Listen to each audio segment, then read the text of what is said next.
Welcome to the Tournament Poker Edge podcast, brought to you by TournamentPokerEdge.com, the only podcast dedicated exclusively to poker tournament strategy. Now here's your host, Clayton Fletcher.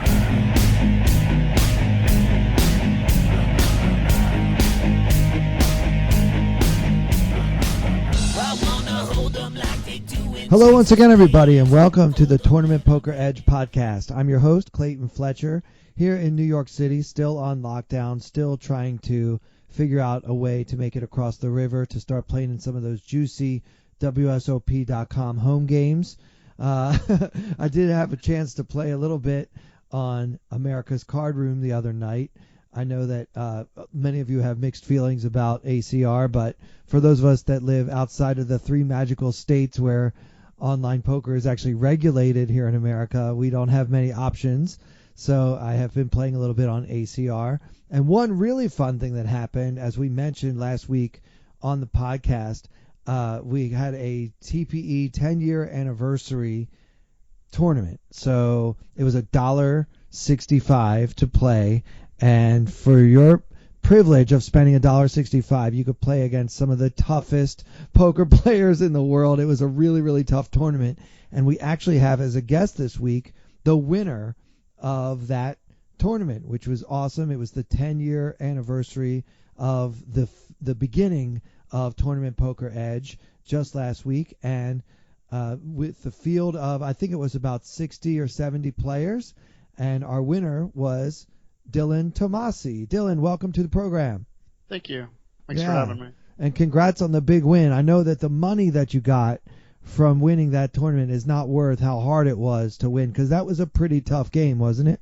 Yes, it was, actually. I know it was mostly for fun and all that, and you get to play with everybody from TPE, but it was actually on a Sunday, so it was alongside all of my other bigger tournaments that I play on Sundays. And I took it seriously.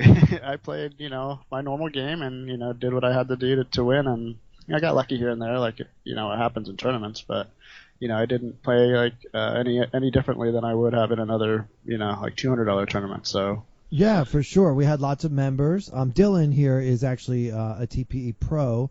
And many of the TPE pros were playing in this event. This $1.65 tournament, we had the likes of Casey Jarzabek and Mark Alioto and, of course, Killingbird, which I was following along while playing in the tournament. I was also following along on Killingbird's Twitch stream, which he really seemed to be taking the celebratory aspect of this pretty far. At one point, he disappeared, and we weren't sure if he was coming back. I lost count of how many beers he had. Were you watching? I wasn't. No. I tuned in towards the end when he was streaming it, the final couple tables, and I lost him also. Yeah. Well, you know what? There was a lot to celebrate. Yeah, definitely. For a poker training site like TPE to last for 10 years and to be thriving through all the ups and downs, as Derek mentioned last week on this podcast, when he started TPE almost to the day a year later is when Black Friday happened. And if that didn't put the website under, I guess nothing would. So we survived a lot, and now we are surviving the worldwide pandemic of coronavirus, and we'll survive whatever else comes our way. So it was definitely a night of celebration, some really fun stuff going on the stream and in the chat, and of course at the tables, which I thought the $1.65 price point was just perfect for this, so that Derek could re-enter as many times as his drunk self wanted to. Yeah, that's right. I just want to say congrats to Derek and all of TPE for making it 10 years and hopefully at least 10 more. So, it's a big deal for him, and I'm happy for him. Yeah, for sure. Now, you and Derek are good friends, so does that prove that the tournament was fixed to begin with? Yes. Yeah. he has the ability to input all the luck factor and all that. And he gave it all to me, so I'm happy. Yeah. And how much was your cash prize for this? $35. Wow. All right. Well, don't spend it all in one place. Okay. Try not to. I gotta save that. Yeah. So tell the folks about yourself and how you started your relationship with Tournament Poker Edge. All right. So I'm a professional player. I've been playing for seriously for about 11 or 12 years, and maybe 15 or so total. And I got started playing the smallest stakes that you could find, dollar tournaments. And, over time I, was working a job and playing, all those sub $5 buy-ins, just building a bankroll. My friends made fun of me and all that stuff, but I was steadily grinding and building, and eventually decided to quit my job and start playing seriously. And then so later on, I actually met, it was, some people here are probably familiar with him, Danny Noseworthy.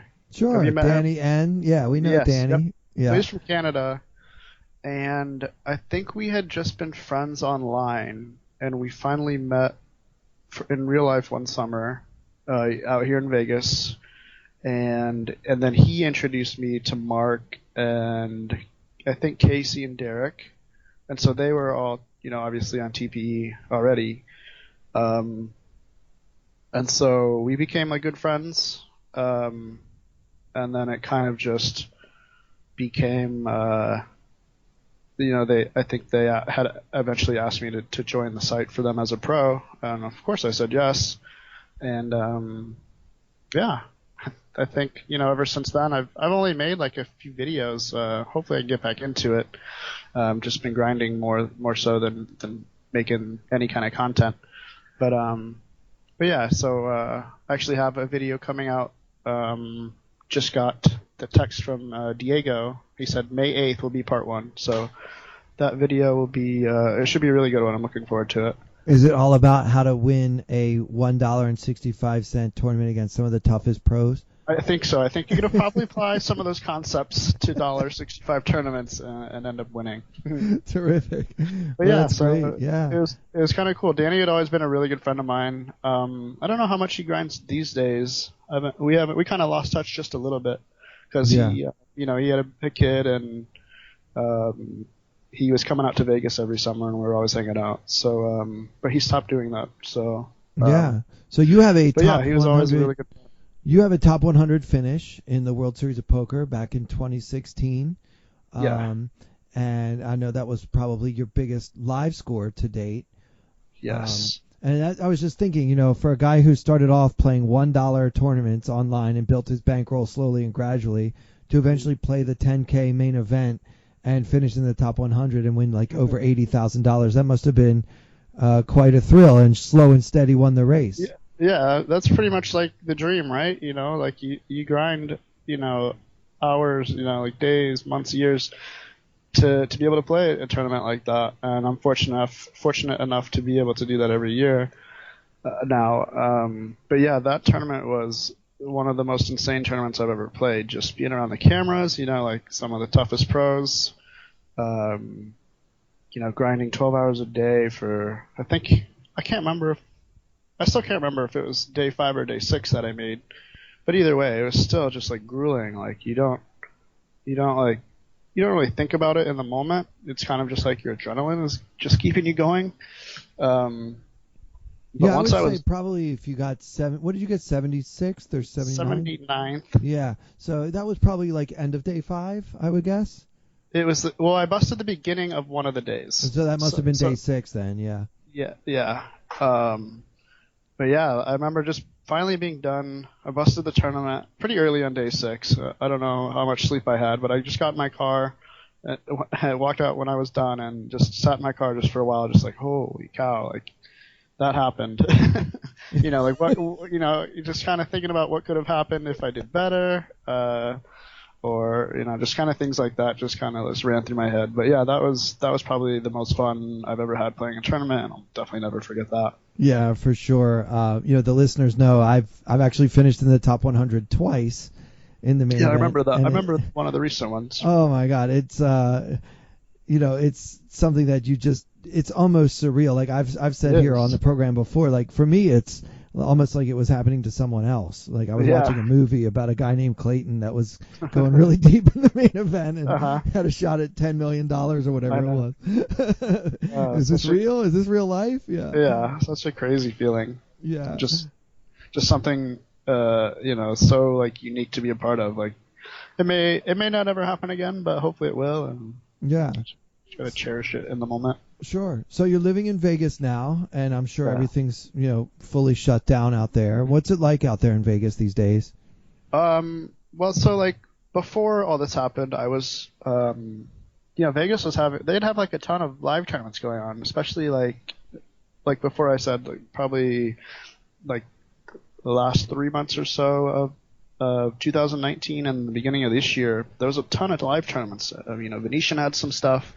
The Wynn was starting to put out a bunch of good tournaments.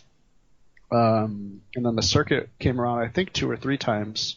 So there was a ton of live stuff going on, and I was splitting my time between live and online, and probably about half and half or so. Where usually it's mostly online. So now, like, everything's shut down, can't go to the casinos. I'm playing strictly online, and there's a bunch of good stuff online as well. Obviously traffic's super high right now, which is great. The prize pools are huge, and yeah, so I'm playing WSOP.com, a little bit of ACR, Ignition here and there. I'm supposed to be getting on Bet Online, but not too sure. I only have so much table space, so I think 3 is enough. 3 sites is enough, but yeah, so between just grinding as much as I can, try to do a little studying here and there, and just a normal life, I guess, for me. Not a whole lot has changed, I guess. Pretty much stay at home most days anyway, so. Yeah, unlike me, you actually are really comfortable with the online setup. Yeah. Yeah, I'm kind of having to relearn. Like, I had an online background like way back in like maybe 2002, 2003. Was when I was really grinding online. I was playing on Paradise Poker and Party Poker and Poker Room, Doyle's Room, and all these old sites that a lot of our listeners are probably too young to even know about. Right. The early days of online poker, and before you really had to worry about whether your opponents were bots and who had a HUD and whatever else. But then, I really started getting more interested in live poker, especially after Black Friday. Once that all happened, I pretty much gave up online poker, but now I've only recently started to get, back into it. So for me, it's been quite a transition because I just don't enjoy it anywhere nearly as much as, I'm an outgoing guy. I like to be with people, so it's no fun for me sitting at home. I can't say it's no fun, but I definitely prefer the live game. Yeah. But yeah, you seem like you kind of were always comfortable with both. And especially from starting with $1. Now, was your reason for playing so small in the beginning just because you wanted to kind of build your bankroll the right way, and were you a bankroll nit? Or tell us a little bit about that. I was actually probably a nit more so than I should have been. Right.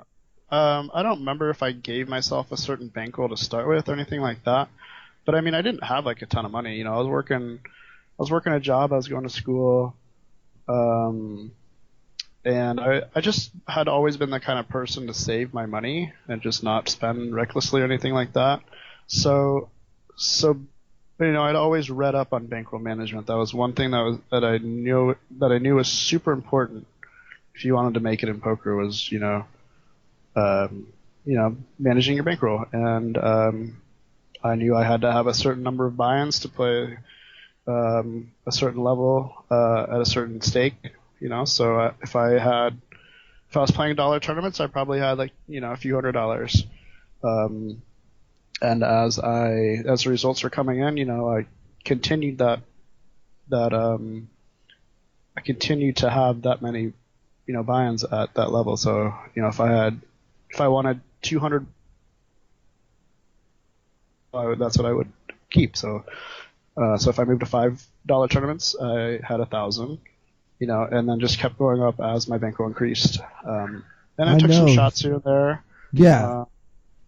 But yeah, I don't know. Like my friends, like I said, were making fun of me, but they were always playing $20, $50 tournaments. Sometimes they get lucky in cash or whatever, or sometimes win, but that was pretty rare. But they were always reloading their bankroll and never seemed to be able to continuously play those stakes that they wanted because they didn't.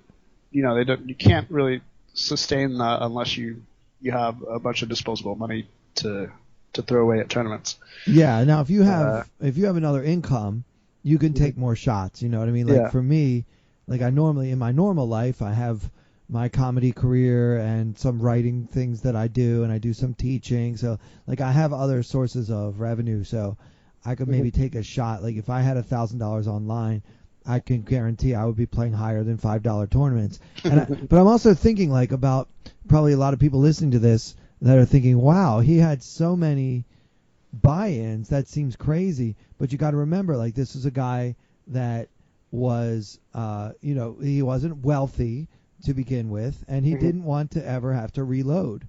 So instead of like taking a shot and then saying, okay, well, now I'm going to put some more money on, take another shot, you kind of went the proper way.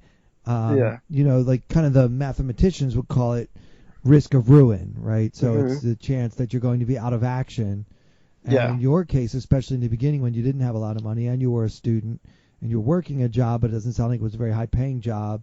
No. Not at all. Then you really had you had a decision to make. Like, if I'm going to take some big risk with this money, if I lose it, it might take me a long time to replenish it. And so that's part of the equation. Is the more difficult it would be for you to replace your bankroll, the more steps you should take to protect it. And so it sounds to me like you're one of those rare individuals that did it the right way coming up. Yeah, I was on pocket5s.com, and they had a lot of strategy. They had one really good bankroll management article that it's probably still out there, but yeah, I think one key thing was that I wasn't really like cashing out. Since I had a job, I was still making money. I didn't necessarily wasn't playing to make money and pay my bills. I was playing to build a bankroll, so I wasn't cashing out or anything like that unless I had a big score. And so I think that helped me build it a little easier. Not that it was super easy, but yeah, it's kind of cool to see. There was a site that tracked all the tournaments. It was officialpokerrankings.com. I don't know if you're familiar with that one. Yeah, I remember that site. But it tracked PokerStars and Full Tilt pretty well. And if you look up my names on there, just scroll all the way to the bottom, and you see I started off on $1 tournaments, and you can see how the buy-ins increased, and you can see the results come in. It's pretty cool. Like I'll still look at it like every once in a while, like I don't know, like once a year or something. Well, you should, because it should be a great source of pride for you. I don't know how many of us would have the patience, to think, well, I have $1,000 in my account. Even if I win this $1 tournament, the prize is going to be like $60. So who cares? I actually don't even remember I don't really remember like playing in those tournaments. You know what I mean? Like and starting that low, like, and how grueling it must have been to grind out those stakes. I don't remember any of that. I just remember that I did it, and that's how I built my bankroll. You did it the right way. So, it's very cool. Yeah. And coming up in those $1 tournaments really prepared you for that big $1.65 event that you crushed the other night. So I had to channel my inner 2008 the Dylan and crush these guys, and it worked out in my favor. Yeah. So were there any interesting hands from that tournament that you wanted to tell us about? Maybe like any bad beats you put on one of the pros, or anything that you wanted to? There was actually a couple of bad beats late, very deep. I think like even like three-handed was the big one. But I had a couple of spots against one dull geek. He's a member of TPE. Can't remember his name. Yeah, Mark? He was the chip leader for a long time, actually. Yeah. I'll get to that in a sec, but I had one spot with aces, and you say, "Oh, aces! Well, that must be easy. You can do whatever you want with aces." But I actually have it up on my poker tracker right here, so I'll go through it and kind of explain my thought process. So a player, Kristen, opens off 13 big blinds at 7,000, 14,000 blinds. We're 8-handed. So they open to min 28,000 off 13. I have 15 big blinds, and we're both. I think Kristen is is a female member of TPE. I don't know her personally, but so I'll call her she. But she opened under the gun 1. I'm under the gun 2, so we're both in like early middle position. And off 15 big blinds with aces, obviously an easy option would be to just go all in. But we have so much fold equity with this stack size that you obviously don't want this person to fold. And when somebody opens off 13 big blinds from early position, like they shouldn't have too many raise folds, but they're going to have some. And I think risking going all in on the chance that they have one of those raise folds, we're just going to be not making as much money as we can. Yeah, I definitely think with this stack, and especially from this position. Now, is this the final table here? This is final 2 table. Oh no, actually this was early. I think I'd just registered not too long before this. So this was maybe the 3rd orbit I've played or something. Okay. So there's probably a few tables. I mean, there was only, how many do we say, 60 people total? Yeah, something like that. So yeah, there was probably at least a few tables left. Okay. Yeah, I mean, with the re-entries and everything, if you won $35, then it must have been something like 100 total entries. But yeah, I think there were 60 unique individuals playing. Right. Yeah. So, all right. So we're not that close to the end of the tournament yet. But yeah, certainly with these stacks, I would absolutely agree with the decision to just flat here. A lot of good things can happen when you flat. You could maybe get some action behind you. Maybe one of the shorter stacks behind you looks at it and says, I'm just going to shove with ace queen or whatever here. Like 7 smaller pairs, stuff like that. Yeah, smaller pairs, pocket eights, something like that. Especially I don't know. just all those hands that if we were to 3-bet or even shove, that they would just have to fold. So you want to have them keep their options open with some of those weak hands. Yeah. If they don't really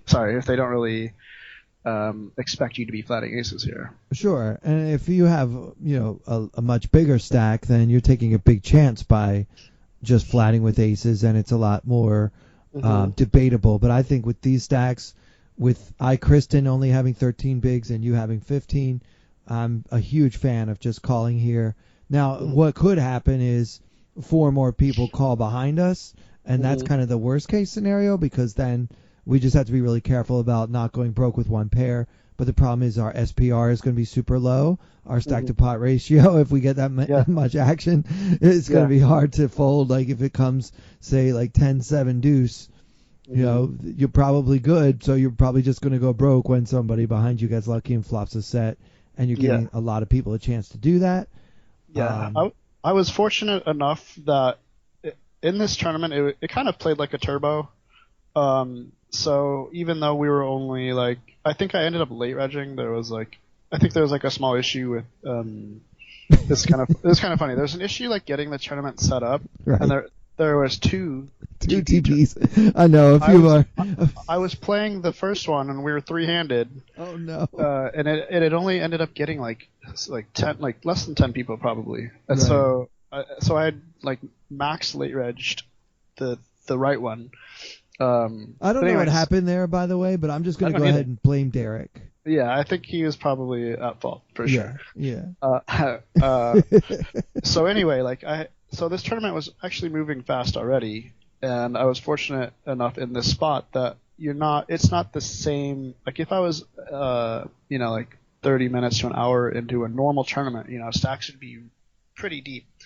But as I'm looking at this here, the 2 blinds had just over 20 bigs each, and the 3 behind me had around 40. So we weren't super deep, and it was kind of a spot where I didn't think people would just be calling. We would go I didn't think we'd go 4 ways to the flop, so that wasn't really an issue in this particular spot. Right, which is kind of a function of those smaller stack sizes. People tend to play their hand a little more decisively. It's not about trying to see a flop with a suited connector or something when you just have a short stack. So, awesome. All right, so we call, and then what happens? So everybody else folds. Oh no, sorry, folds to the big blind who calls. Big blind has 270k, so they had 21 big blinds to start. So they have us covered, and now Kristen has 1.5 SPR. She has 150k, and there's 100k in the pot, and I have her slightly covered with 185k. Flop was Queen Jack 5, 2 hearts. And we have a heart or no? No heart. Okay. So it's not my favorite flop, but I mean, with these stacks and this ratio between our stack and the pot, I don't imagine not getting broke. Mm-hmm. We have to be willing to go to the felt with this hand, I think. Yeah. So. Yeah, for sure. Yeah. If not on the flop for whatever reason, then definitely by the turn for sure. Yeah. So big blind checks. Kristen when Kristen C bets 1/4 pot, and I wouldn't expect her to be super light here, even betting 1/4 pot. She's gonna end up leaving herself less than pot on the turn if I just call. And we do block like some ace queen and ace jack. I don't know what her like c betting range would consist of. But again, like I said, I wouldn't expect her to be super light, so probably a lot of queen x, perhaps kings, and then like I don't know, like some flush draws. Yeah, I'm going to agree with you here again. And the reason why I don't think her sizing is that revealing because she's so short now. Mm-hmm. So even if she just bets a quarter pot here, she's going to have just less than a pot size bet left on the turn. So it doesn't really matter what she bets. The fact that she's betting at all into 2 opponents here, I think she should probably have something. I'd say the worst hand she should be betting here might be like King Jack, or obviously a draw like King 10. But I don't even know if she opens that with 15 bigs, 13 bigs in the first place. So not sure. Yeah. I think in general, like anybody that's playing like I think anybody, any like competent player here wouldn't bet middle pair. So I didn't expect her to have too much Jack X. I expected that it was like whatever, like a Queen 10 suited, like King Queen, and if she ever has some Ace Queen somehow, then that's obviously great for us. So I expected like a lot of Queen X, however that is possible. King Queen, there's not much Queen Jack left. Queen 10 suited, and then like King 10. I just don't know if she has like 10-9 in her range, 10-9 suited. Can you elaborate a little bit for us on why a competent player wouldn't be betting a hand like King Jack or second pair or worse? I think at this SPR, in these particular positions, they don't want to get blown off second pair. So if they bet second pair and get raised, then you're at a really tough decision. Your opponent can't really be bluffing too often, I think, especially off these stack sizes and the spot. So you're better off like trying to get to showdown with a hand like second pair, and start bluff catching, or just kind of just deciding. You're still in a tough spot anyway with second pair, no matter what. But you're better off for sure just bluff catching and trying to get your opponent to do something silly and perhaps see some weakness in checking when you have second pair. So right. So you think it plays better as a check call generally? Yeah. Okay. Yes, for sure. Yeah. But I think if you have a hand like King Jack and you flop a jack and you're that close to pot commitment already because you only have 13 big blinds to start the hand, I think it's pretty hard to get away from it, even though it's only second pair with second best kicker. And we're saying King Jack because it's just Ace Jack is so hard for her to actually have because you have 2 of the aces. So So just one more thing with like if she were to have King Jack, I think you're much better off check calling. Like if you're gonna go broke, if you decide you're gonna go broke with this hand, you're much better off check calling twice. Like if the turns a brick. So like if you check call flop and then you have less than pot and your opponent shoves, and you're like, well, I think I might be good here. I checked middle pair. He might think I'm super weak here. I think you're better off. So I think you're better off check calling twice than bet calling bet calling a raise on the flop, if that makes sense. Because you don't think there'll be many So- bluff raises Right. in your opponent's hand, right? Yeah, I that think does there's- make a lot of sense, yeah. I think there's less bluffing on the flop than there would be if you were to check call. There's less bluff raising on the flop Yes. because Yes. we're so short stacked. We don't Yeah. expect that our opponent thinks he has much fold equity if we Right. fire. So Yeah. when we get raised on the flop, it's hard to put our opponent on a bluff, and then we do kind of have to fold second pair. Yeah.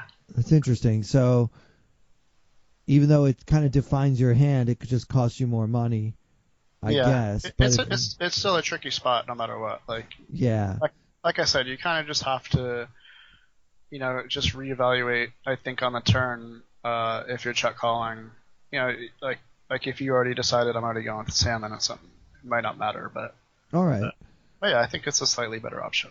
Okay, so now going back to Dylan's shoes with the pocket aces here, when Kristen leads, now is it time to raise, or should we just slow play our hand as we did pre-flop? So my options are to raise, probably just shove. Yeah.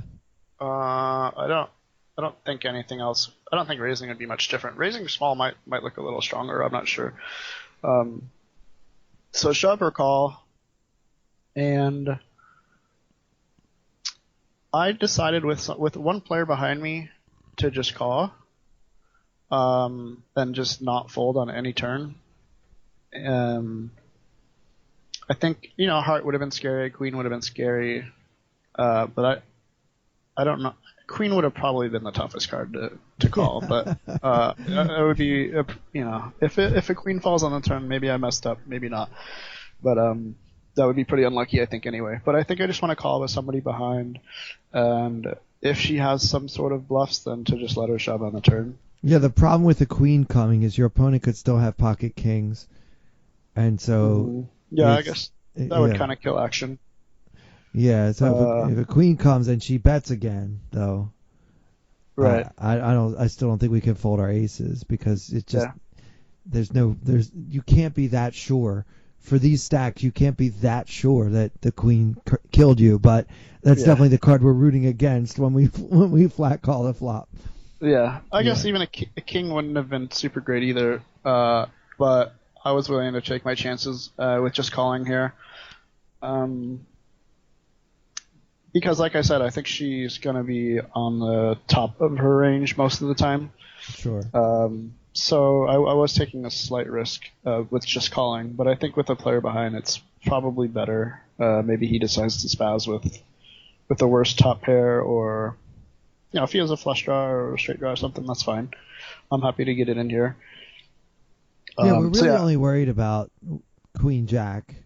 Or Kristen having flopped a set, which is of course possible but unlikely.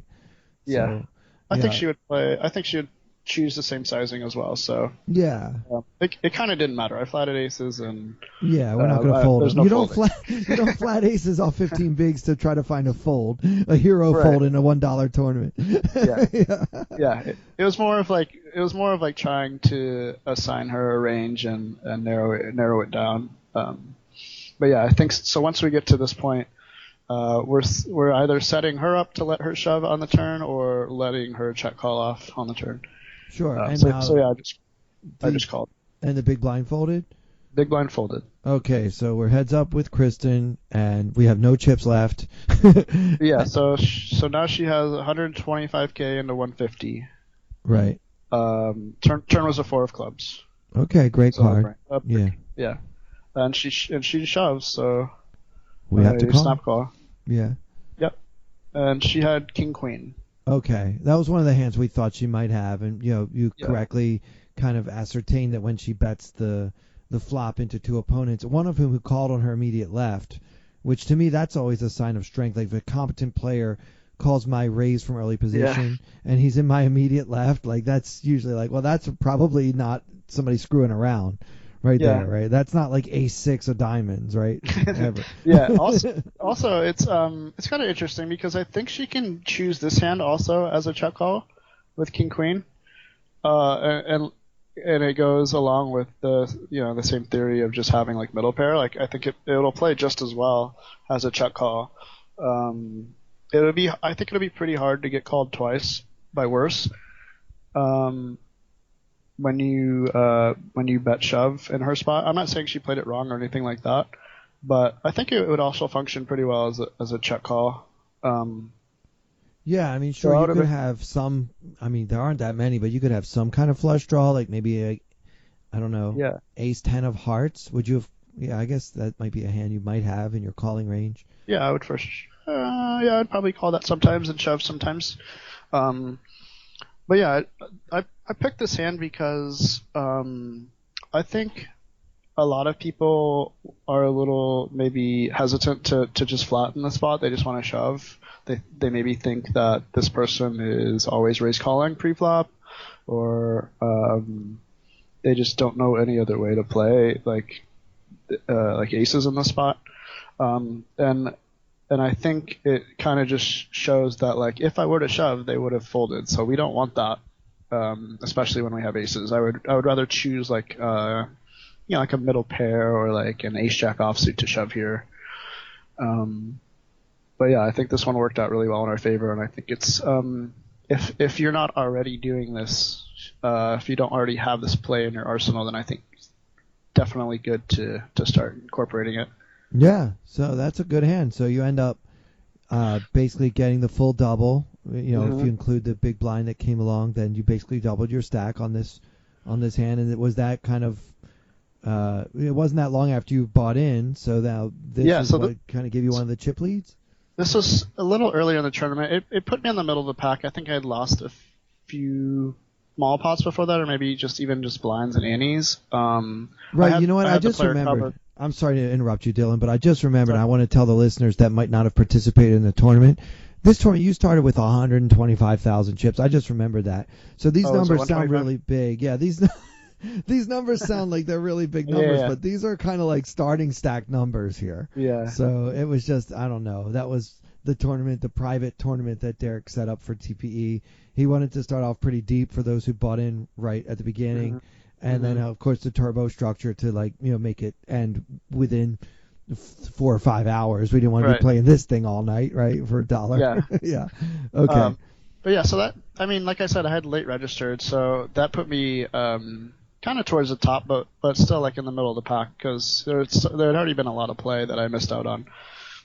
Yeah. But it definitely helped me navigate my way through the tournament. I was able to open up a little bit more. I can't remember if I got into any smaller all-in confrontations that I lost, but if so, if I did lose them, I was able to absorb some of that hit to my stack. Yeah, well, that's one of the best things about having an above-average stack in a tournament is that you can kind of sustain some body blows that you just can't when you're short. When you're in a coin flip for all the chips, and you're the one who's actually all in, that you have to win that pot. But if you have a big stack to begin with, maybe losing a coin flip might just put you at an average stack, which would be fine, Yeah. So that's why, obviously, it's such an advantage to be one of the bigger stacks. Not that you need to try to spew it off like I usually do, but it is nice to just be able to take a bad beat or a cooler without necessarily having to go broke. So yeah, did you have any other hands from that event or any other hands at all? So there was a couple more, maybe like 2 or 3 more spots where it was against one particular player that I mentioned earlier. His name is Mark Wundle Geek. He's a TPE member, and so we were getting a little bit deeper in the tournament, and I had spots where I had one of them was ace 7 suited, and he was raising. So his RFI, his raise first in, was pretty high as we were playing. I think it was probably close to 30, which is pretty high, and from all positions. So he's a good candidate to start 3-betting. He should have a lot of raise folds, if his RFI is super high. So I had these are just going to be like. I'll just run through these pretty quick. But I decided I wanted to start 3-betting him, no matter like what stack size I had. But he opens cutoff, and I have 25 big blinds in the small blind, and I actually think I could shove here. and it wouldn't be too bad just because he's opening so much. I just would expect him to fold, but I guess I didn't really want to risk my entire stack. So I 3-bet him just under 3x from the small blind versus cutoff, and he calls. And the flop was King 9-5.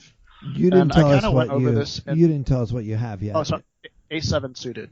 Oh, maybe you did. Sorry. Okay, yeah, that sounds familiar. I may have. I'm not sure. All right. So it's King 9-5, and I kind of went over this in my last video, or the video that's coming out, where when you 3-bet and your opponent just calls, they're very rarely, if ever, going to have Ace King. Ace King, it fits a lot more into our range than theirs. They could certainly have some King X, like King Queen, King Jack suited, maybe King 10 suited, stuff like that. But we're just going to have a King High board covered much higher frequency than them. So this is a very good board for me, and I decided to c-bet 81k, which I think was probably, looks like 1/3 or so, which sets up like a turn shove. I have A7 suited and spades. There's one spade, so I could decide to shove or do whatever if I pick up some equity on the turn. I like this a lot, and I agree with you that this is a much better flop for hero than for villain because for all the reasons you said. Like, we have a lot more Ace King, and even better, we have all the we're uncapped, right? So we're the pre-flop 3-better. When you 3-bet, did you tell us the sizing on that? So he opened to. Yes, he opened to 45 and I went to 123, I think. Yeah. Yeah, I mean that's so just under 3x. Yeah, you said that, just under 3x. That's not an insignificant amount. Like, that's not a trivial call for him. No. And it's a sizing I would use for all of my value hands as well, especially off the stack size. So if I had aces, kings, ace king, I would probably choose the same sizing. So I wanted to keep it balanced and consistent. And it's nice to have an ace in our hand too, because then we block all those premium hands that he has a less chance of having now. So and a suited ace out of position against a guy who's RFIing like super high is going to play from the small blind probably way better than just like a flat. It'll play much better as a 3-bet. So yeah, especially from a late position open, from a guy that's been opening a little too much. I mean, he's taken a few liberties here. So yeah. All right, I love it. So now I like betting 1/3 on the flop because we're pretty sure he doesn't have a king. Maybe he flats with a king queen. I hate to be in his shoes holding king jack. Right. I don't even think I would call your.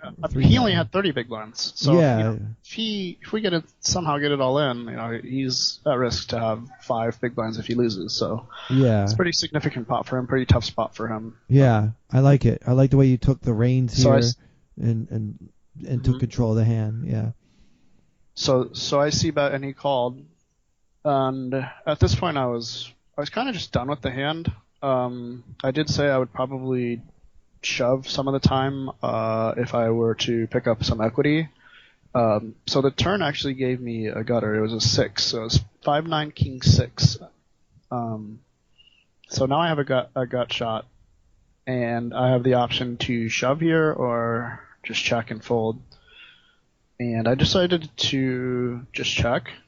I didn't really know. This was the first time I 3-bet him, so I didn't know what to make of his flatting range with these particular stacks. He's a good player, and he's definitely capable of flatting some strong hands. He could be trapping some of the time. So I was a little hesitant to pull the trigger here with like an all-in, and so I checked. And he checks behind. I think I would have shoved the turn. I mean, I'm too aggressive, and the more I talk to more and more TPE pros, and the more I work on my game, I realize that I just take too many risks in tournament. And something that I'm working on is just trying to like slow down my aggression a little bit. But here we have a gut shot and an overcard and an opponent who probably doesn't have a king. Yeah. So I mean, I feel like just putting maximum pressure on him. Right. Since we have all the ace king and all the aces and all the kings, Mm-hmm. So yeah, but I also go ahead. I'm sorry, I didn't really say what my stack was. I had 246k left with 440k in the pot. So obviously I have a perfect shove stack.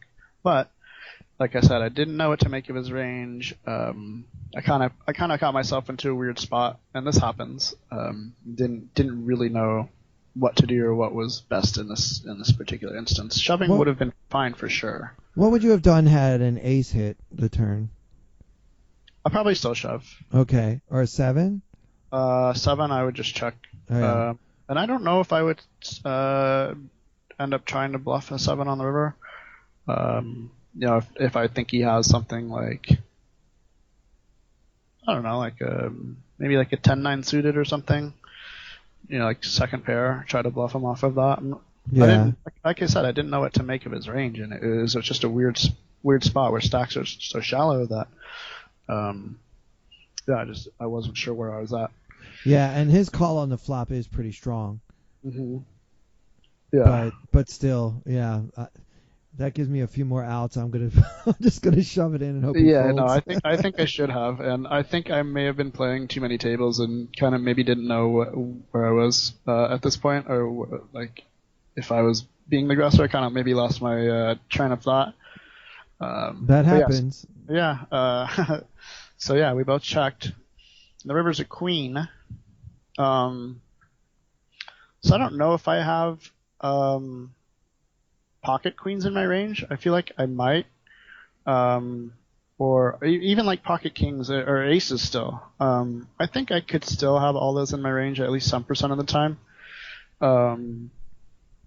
But again, I didn't know what to make of his call with pre-flop, his call on the flop, check on the turn. I didn't know at all what he had. So my options now are to bet like small, and if he calls, leave myself something to try to grind my way back, or to shove and try to get him to fold out like closer to the top of his range. And I don't know how much King X he has. Probably not a whole lot now at this point. But I thought I could represent like maybe like an ace queen. Yeah, before you tell us what you did here, and I agree, you have ace queen, you have queen queen. You certainly have. I think you have those hands, especially because his flop call is so strong. Mm-hmm. I think if I had pocket queens, I might just check. I don't know if I would fold yet if he made a small bet on the turn. Mm-hmm. But yeah, I think that his flop call might slow me down if I had a pair below kings, including queens. Yeah. I think of your two options, well, your three options, right? We can check, give up, we can bet small, or we can shove. Mm-hmm. In this spot, it's kind of a weird spot, but I think that I prefer a smaller bet and leave yourself a few just in case, because like really his range feels like he's probably got something like, I don't know, pocket nines. Well, nines would be. I don't remember the flop, but some kind of pair. I was gonna say eights, but you were right because it's 5-9 king. Yeah, so eights. Yeah, something like eights. Yeah, and I have a 7, so I block 7s. It could still be 7s, but so something like that. Eights, like 9-8 suited. Yeah, and they don't want to call again. Even a smaller bet, they don't really want to call again. Yeah. Especially because if you look at it, like 3-betting pre, and then betting the flop, and then checking the turn, and then betting the river, that's not really a bluff line, if you think about it. That's not a line many of us take when we are bluffing, right? Yeah, bet check, bet line is usually going to be some kind of value. Yeah. So yeah, I went with the, again, since I didn't know at all where I was at, I went with the smaller sizing.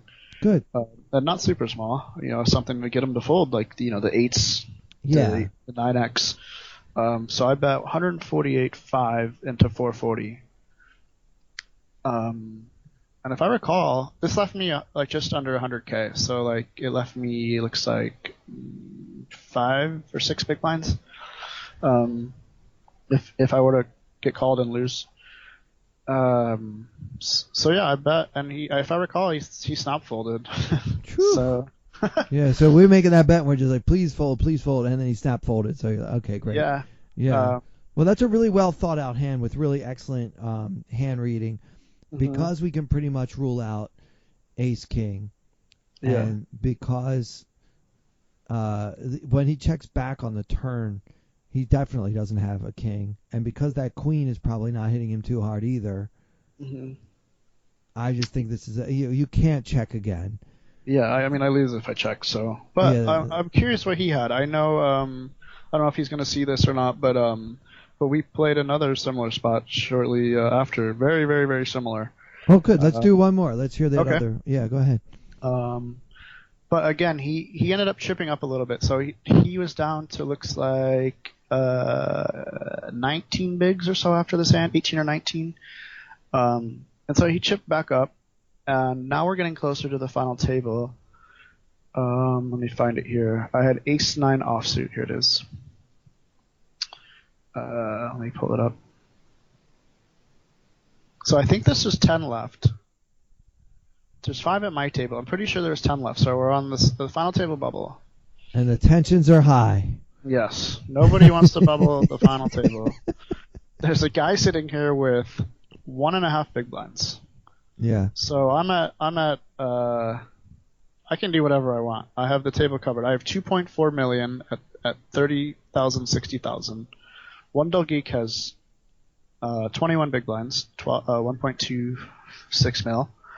The guy behind him has 19 bigs. The small blind, like I said, has 1.5 big blinds, and the big blind has 18 big blinds. Okay. So I can do whatever I want to these bigger stacks because there's a guy sitting here with 1.5 big blinds. Right, and does the money start at 9th place? Do you remember? Oh no, we were already in the money. Oh, it was already in the money by then. Okay. We, I'm looking here, yeah, top 18 paid. Top 18. Okay. And actually, like looking back, like I'm making these plays in bigger tournaments where the money actually matters. So I'm trying to bully these guys off like a few bucks. It's like looking back $7. at it. Yeah, and I'm like, well, shit, like. Am I getting a little too aggressive? But I still think like making the final table in this particular tournament had a little significance. So I was, happy to still be a little overly aggressive. So he opens to 2.2x, 132,000, 5-handed. I have ace-9 ace-9 offsuit on the button, and I 3-bet. And my sizing is going to be pretty similar to that one earlier, just because I don't need to size up at all. When people are opening off 20 bigs, they're put into a really tough spot facing a 3-bet off 20 big blinds. It's really hard to just flat go to a flop. Yeah, because your 3-bet is basically a third of his stack. So yeah, does he really want to call? I don't think right. so. Yeah. Yeah. But also I'm not risking like so much to where I have to call off pre-flop. So I went, he opened a 132, 3x would have been close to like 400. I 3-bet to 354,000 and, blinds fold. The guy now has a big blind and the small blind and Mark calls. And so he left himself just over pot, like 1.1 x pot. Okay, so now when, we talk about this a lot on the podcast, like in the old days, you just didn't flat a 3-bet from out of position. Like that's just not something we did. That was like the sign of a bad player. Right. Obviously, it's changed as sizing has changed. Because it used to be like you'd open the 3x and then you get 3-bet to 15x. So, like that's a different time. Like now the wisdom is different. Like he was actually getting, a moderately good price to call. He will be out of position, and even though he's very close to pot commitment as far as his stack is concerned. But what do you think his flatting range should be here? Or do you think he should just not have one? I don't think he should really have much of one. And I think if he is going to flat it, like it's really hard here. Like you put yourself in so many difficult spots. I think so many flats would play better as just like 4-bet all-ins, especially against a player like me who is very capable of 3-betting you light on the bubble here. I know it's scary. If you're playing for bigger money, sometimes you don't want to, but sometimes you just have to. And I think like me giving off the illusion of no fold equity pre-flop would scare them into shoving, so that's why they're a little bit hesitant to do that. So I think something like maybe like Jack 10 suited, like those Broadway suited hands. Right. You don't really want to get all in pre-flop, but you can smack so many flops and then be willing to go broke from there. Yeah, that's probably what I would say too. Like that type of range. Yeah. I don't know if we want to start trapping here, like with aces and kings sometimes, if we think our opponent's going to fold pre-flop. Well, I mean, from a theoretical perspective, you can't just flat the Jack 10, Queen Jack suited. You have to occasionally mix in, a trap. But I think that in practice, few of us do. Yeah, for sure. Yeah.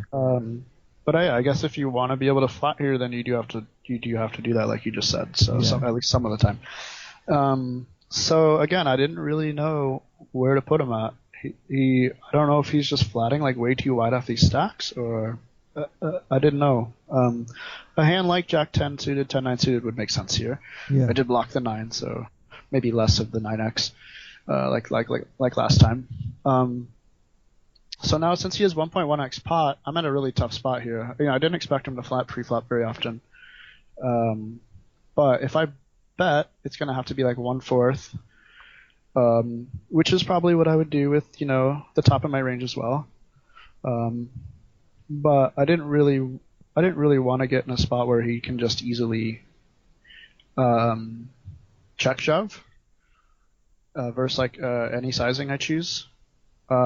And I don't think I have the proper hand to c-bet with either.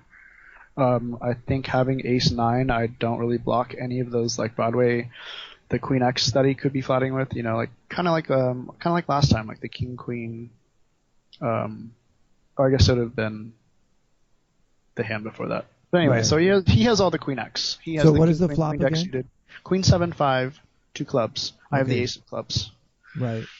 So other than that ace of clubs, we whiffed with our ace 9. Yeah, I think if I were deeper, I could start c-betting and then eventually represent the flush once we get to the river if third club comes in. But for now, I can't really do that just because we're not deep enough. But yeah, like I said, I think he has all the king queen, queen jack, queen 10 suiteds.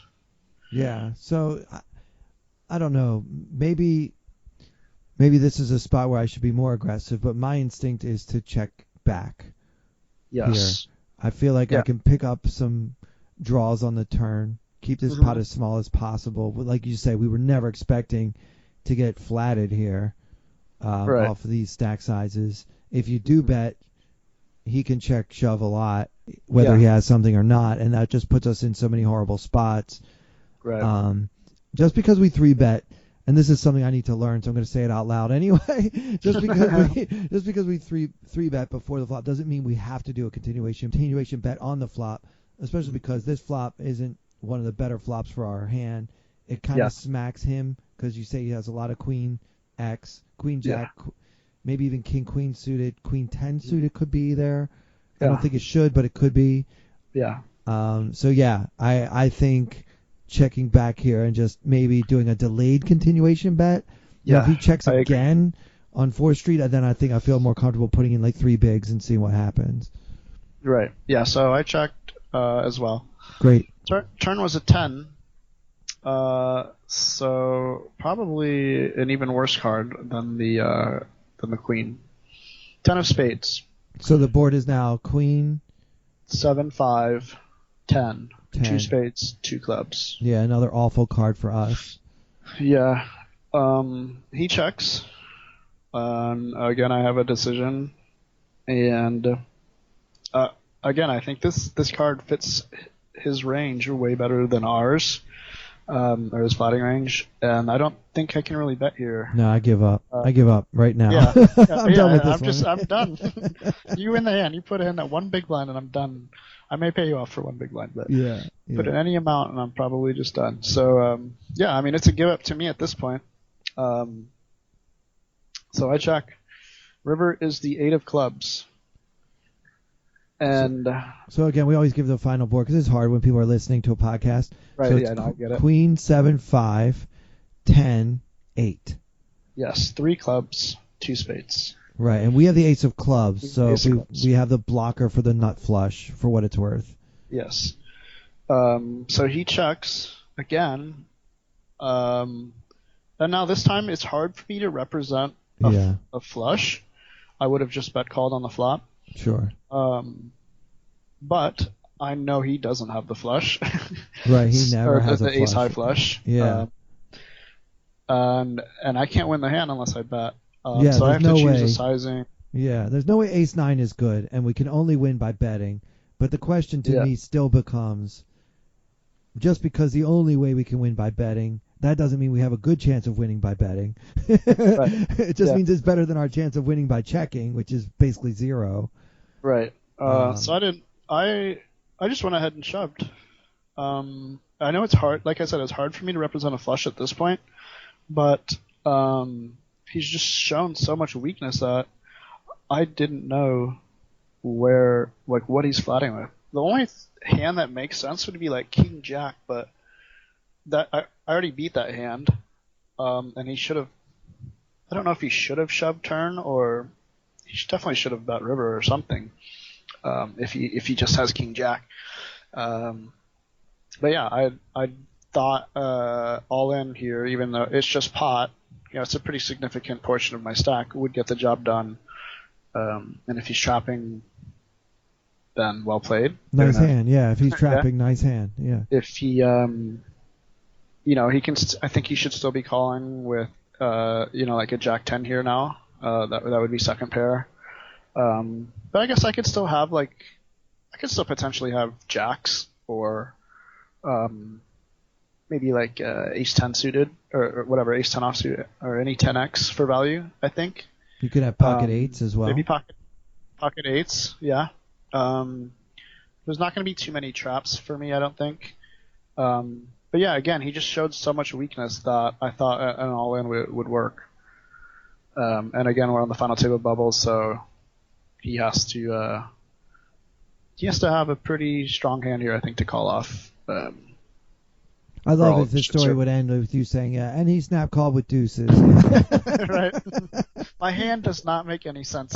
And for me, if I'm in his shoes, I don't know what he has, but if a hand doesn't make sense to me, I'm probably putting my chips in. Yeah, especially nowadays, because people are looking for bluffs in a way that they never have in human history. People are looking for spots to bluff. Poker for about 10 years was so tight and just so easy to run over people, and I think that things have, like, the pendulum has swung the other way, and I just see people hold on to top pair for dear life nowadays. Like, you cannot bluff people like you could 5 or 6 years ago. Right. So, yeah. That's funny. Yeah. So he folded again. I think he folded quicker than last time. Wow. Wow. So, it almost makes me want to get him on the podcast and be like, why'd you let this guy run you over like that? Right? Yeah, so those are hands that I think my particular style, I'll always try to find those spots, whether it's coming up on the money bubble or the final table bubble, to find those right stacks to pick on. People that are opening too much, and people that can't really face that, like for putting like all of their chips at risk. Like when you have like under 30 big blinds, and you're getting close to the final table, like you don't want to start putting in chips, like especially like out of position, with like marginal hands. So that's definitely one of I guess a strategy I'll use very often.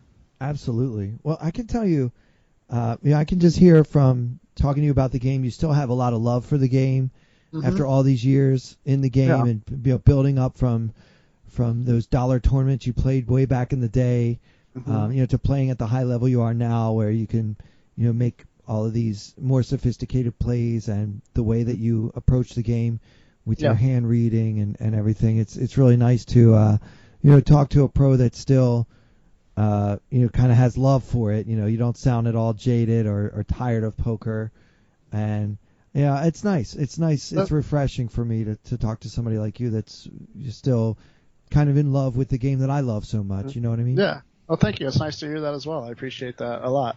Yeah, it comes through, and it came through in the way that you played that tournament, and you tried to win it, You played for first place, which, as all of our listeners will tell you, is something that I am constantly pounding the table on. Like I don't overemphasize ICM. In fact, I probably underemphasize it. And whether it's a $1 tournament or the $10,000 main event, like I try to win. So, you know, I like that you take these spots and you try to build your stack for that final table and put pressure on a player that has not only shown that he plays maybe more hands than the average player, but that he is also showing a lot of weakness by checking back, you know, checking to you now 3 times.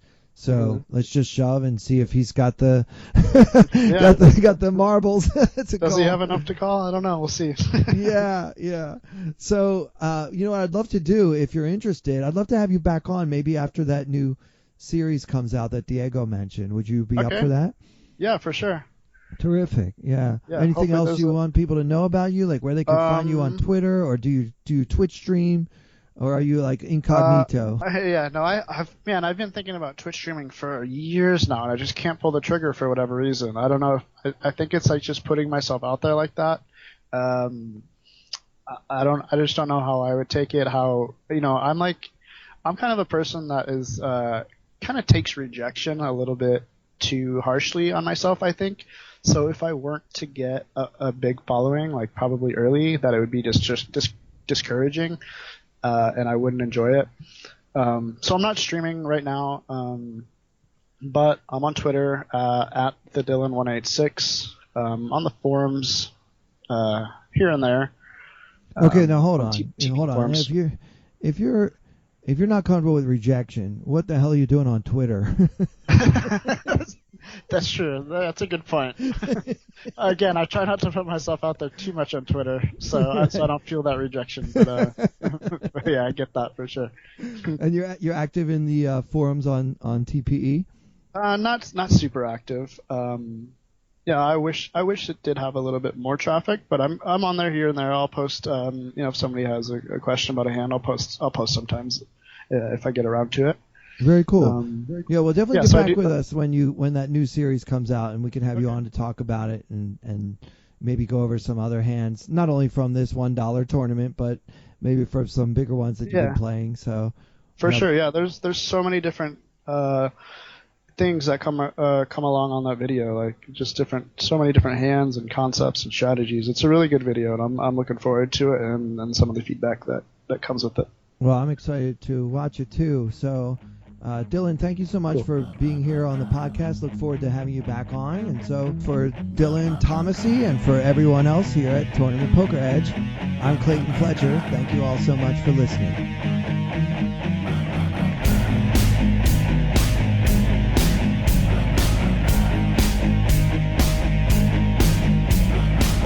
I wanna hold them like they do in Texas Plays. Fold them, let them hit me, raise it, baby, stay with me. Luck and intuition, play the cards with babes to start. And after she's been hooked, I'll play the one that's on her heart. Oh, whoa, whoa, whoa, whoa. I'll get her heart, show her what I got. Oh, whoa, whoa, whoa, whoa. I'll get her heart, show her what I got.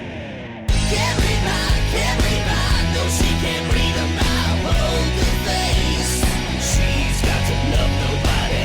Can't read mine, no she can't read a mile. Poker face, she's got to love nobody. Poker face, poker face. Poker face, poker face. I wanna roll with her, a hard pair we will be. While little gambling is fun when you're with me. I love it. Russian roulette is not the same without a gun. And baby, when it's love, it's not rough, it isn't fun. Oh, whoa, whoa, whoa, whoa. I'll get her heart, show her what I got. Oh, whoa, whoa, whoa, whoa. I'll get her heart, show her what I got. Can't read mine, no she can't read a mile. Poker face, she's got to love nobody. Can't read mine, no she can't read a mile. Poker face, she's got to love nobody.